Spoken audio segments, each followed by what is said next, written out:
مودی نے مساجد کے اوپر حملہ کیا اور وہ مسلمانوں کو لے کے ابھی تک اس بات میں ہے کہ وہ لگ ہی نہیں رہا کہ خاموشی ہوگی، تو کیا پاکستان کے علماء کرام پاک فوج کے ساتھ ہیں؟ مودی نے جو حرکت کی مرید کے میں ایک بہت بڑی مسجد ام القرا، اس کے اوپر اٹیک کیا، اس کو شہید کیا، وہاں کے جو ہے وہ نمازی اور متعلقین ان کو شہید کیا، بہاول پور کے اندر ہماری مساجد کو شہید کیا گیا، سیالکوٹ میں حملے کیے گئے اور جگہ پر ہماری مساجد تو بیت اللہ کی بیٹیاں ہیں. ہندو کو تو اصل میں بیت اللہ سے بھی تکلیف ہے، کیونکہ یہ سمجھتے ہیں کہ ہم بتوں کی پوجا کرنے والے ہیں، ہم پرانی تہذیب ہیں اور ہم یہاں سے مسلمانوں کو نکالیں گے، مسلمانوں کو قتل کریں گے. انڈیا صرف پاکستان کا دشمن نہیں، وہ مسلمانوں کا دشمن ہے، اسلام کا دشمن ہے. لہذا اس نے جس طرح کی حرکت کی اور اس کے بعد پاکستانی قوم نے جس طرح بہادری کے ساتھ اپنی پاک فوج کے ساتھ کھڑے ہو کر جرت کے ساتھ، یگانگت کے ساتھ، ہم آہنگی کے ساتھ پاک فوج کو پروٹیکٹ کیا، اور پاک فوج نے جس طرح کا ایئر فورس کے اندر جا کر، ہماری ایئر فورس نے جس طرح اپنے جہازوں کے ذریعے انڈیا کا بھرکس نکالا ہے، تاریخ میں یہ سنہری الفاظ کے اندر لکھا جائے گا. زین آسی صاحب، ہم اپنی کتابوں میں پڑھتے تھے دن میں تارے دیکھنا، کیا مودی صاحب کو دن کے تارے پاک فوج نے نہیں دکھا دیے؟ بالکل. کیا ایئر فورس کے شہینوں نے دن کے تارے نہیں دکھائے مودی صاحب کو؟ اور یقیناً دکھائے ہیں. ہم پاک فوج کے ساتھ کھڑے تھے، کھڑے ہیں، کھڑے رہیں گے جب تک وہ دشمن کی مقابلہ کرے گی. اور اپنے جو ہے معاملات، اس وقت سب سے زیادہ ضرورت ہے کہ دشمن کے اوپر فوکس رکھا جائے. مودی کبھی بھی باز آنے والا نہیں ہے، وہ پاکستان پر اٹیک کرے گا. اس وقت وہ زخمی سانپ ہے، وہ زخمی درندہ ہے. ہندو قوم اس وقت ہزیمت کا شکار ہے. آپ نے دیکھا ہوگا کہ بابری مسجد کو جس طرح یودھیا کے اندر 1992 میں گرایا گیا، اور اس جگہ پر مودی نے جس طرح مندر بنایا، تو یہ اسلام کے وجود کا دشمن ہے. اس نے احمد آباد گجرات کے اندر جس طرح ہزاروں مسلمانوں کو شہید کیا، ہم وہ چیز نہیں بھولے. لیکن مودی صاحب، ہم آپ کو یہ پیغام دینا چاہتے ہیں کہ آپ امت مسلمہ کے غیظ و غضب سے نہیں بچ سکیں گے. پاکستانی قوم نہ ڈری تھی، نہ ڈری ہے، نہ جھکی ہے اور نہ ڈرے گی. پاک فوج کے ساتھ آپ نے وہ منظر دیکھے ہوں گے کہ جب ہمارے مختلف لانچنگ پیڈ کے ذریعے سے میزائل داغے جا رہے تھے انڈیا کی طرف، تو پاکستانی کس طرح بیٹھے ہوئے تھے ان لانچنگ پیڈز کے پاس کہ پاکستان کس طرح حملہ کر رہا ہے، اور وہاں سے نعرہ تکبیر کی آواز گونج رہی تھی.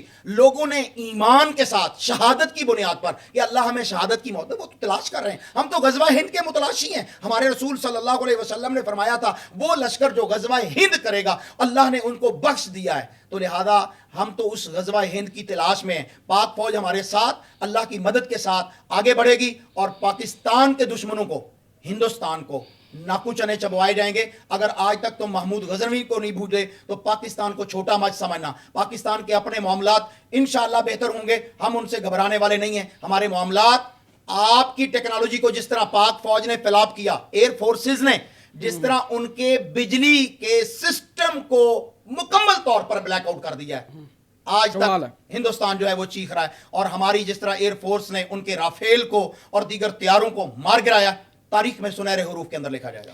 اچھا علامہ صاحب، عید الاضحیٰ بھی آ رہی ہے، قربانی کے اس حوالے سے کچھ چند سوالات ہیں تاکہ عوام کی رہنمائی ہو جائے، تو وہ بھی میں آپ کی سے گزارش کروں گا کہ اس طرف بھی تھوڑی سی روشنی ڈالتے ہیں. پہلے تو یہ بتائیں کہ بکرا جو ہے، وہ کہا جاتا ہے کہ جی زیادہ کھسی بکرے کی بھی قربانی ہو سکتی ہے یا بغیر کسی عیب کے بکرا ہونا چاہیے، تو وہ لوگ جو ہے وہ پیشاب پی رہا ہوتا ہے بکرا، اسی کی بھی قربانی کر دیتے ہیں. تو اس حوالے سے آپ کیا کہتے ہیں؟ اسلام کیا کہتا ہے، شریعت کیا کہتی ہے؟ اچھا، شریعت یہ کہتی ہے کہ اللہ کے رسول صلی اللہ علیہ وسلم آپ کے لیے رول ماڈل ہیں.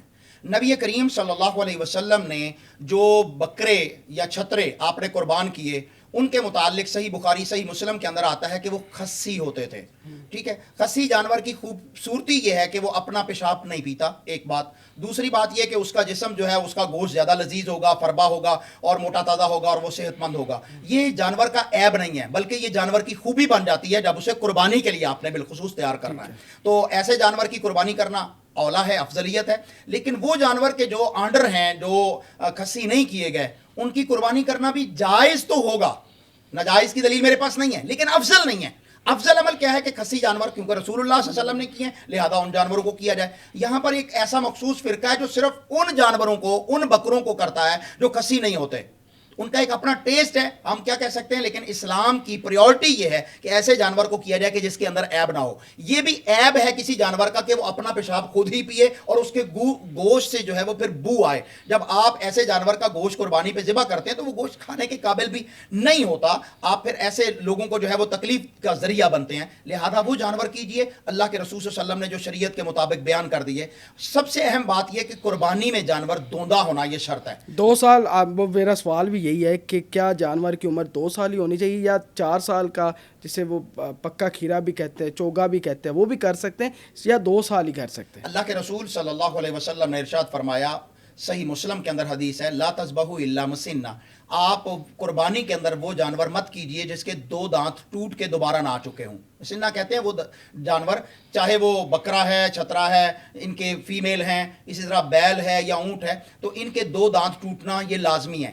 اسلام نے سال, مہینے, دن اس کو پیمانہ نہیں بنایا, بلکہ اس کی جو تخلیق ہے اس میں اس کے 2 دانت دودھ کے آئے ہوئے وہ ٹوٹ جائیں اور دوبارہ آ جائیں. یہاں پر ہمارے جو بیپاری ہوتے ہیں وہ عام طور پر لوگوں کو دھوکہ دینے کے لیے قربانی کے جانور تیار نہیں ہوتے اور ان کے دانت جو ہے وہ پلاس سے نکال دیتے ہیں یا مختلف چیزوں سے وہ نکال دیتے ہیں اور وہ کہتے ہیں یہ دانت ٹوٹ چکے ہیں, یہ جو ہے وہ لگ جائے گا. ایسا جانور جس کے دانت ٹوٹ چکے ہوں اور دوبارہ نہ ابھی اگے ہوں وہ بھی قربانی کے لیے جائز نہیں ہے. اور پکا کھیرا عام طور پر ہم منڈیوں میں جاتے ہیں تو جو بیپاری ہوتے ہیں جنہیں کلمہ بھی نہیں آتا ہوتا, نماز بھی نہیں آتی ہوتی, وہ ان دنوں میں مفتی بنے ہوتے ہیں اور وہ کیا کہہ رہے ہوتے ہیں کہ جناب یہ پکا کھیرا ہے, یہ گھر کا پلا ہوا ہے. بھائی گھر کا پلا ہوا ہو, پکا کھیرا ہو, یہ قربانی میں جائز نہیں ہے. ہاں ایک ہی صورت ہے کہ اللہ کے نبی صلی اللہ علیہ وسلم نے فرمایا کہ جانور میسر نہ ہو یا تمہارے پاس اتنی رقم میسر نہ ہو کہ تم دوندا جانور جو ہے وہ خرید سکو, تو پھر تم جزعۃ من الظان, یہ بھی صحیح مسلم کی حدیث ہے کہ آپ جو ہے وہ بھیڑ یا اس کا جو میل ہے, دمبا یا چھترا, وہ اگر جزا ہو, جزا کہتے ہیں عربی میں 1 سال کے بھیڑ کے بچے کو, 1 سال کا ہو تو وہ قربانی میں لگے گا. عام طور پر یہاں لوگ سمجھتے ہیں کہ 6 مہینے کا ہو تو وہ قربانی میں لگ جائے گا, جبکہ جزا 6 مہینے کو نہیں کہتے, 1 سال کے بھیڑ کے مادہ یا نر کو جزا کہتے ہیں. وہ ہوگا تو وہ جائز ہے, وہ کھیرا ہوگا کیونکہ 1 سال میں وہ دوندا نہیں ہوتا, تو وہ جائز ہے, اس کے علاوہ جائز. لیکن اس کی بھی ایک صورت بتائی گئی ہے. اچھا گائے کے حوالے سے بتا دیں, بھینس کی قربانی اور گائے کی قربانی, اس حوالے سے کیونکہ کافی جو مکاتب فقہ ہیں وہ اس حوالے سے دلیلیں بھی دیتے ہیں, تحویلیں بھی پیش کرتے ہیں کہ بھینس کی قربانی بھی جائز ہے, تو اس حوالے سے کیا کہتے ہیں؟ پہلی تو بات یہ کہ قربانی شریعت اسلامیہ کا ایک بڑا ہی خوبصورت معاملہ ہے, حسن ہے. اللہ تبارک و تعالیٰ نے سورت الحج کے اندر بھی قربانی کا ذکر کیا, وہاں پر جانوروں کا ذکر بھی کیا, اور پھر سورت الانعام کے اندر اللہ ذوالجلال والاکرام نے وہ جانور جن کو سورت الحج کے اندر اللہ تعالیٰ نے بہیمت الانعام قرار دیا, ان بہیمت الانعام کی تفسیر سورت الانعام کے اندر آ گئی. وہ 8 جانور ہیں, من الضأن اثنین ومن المعز اثنین ومن البقر اثنین ومن الغنم اثنین.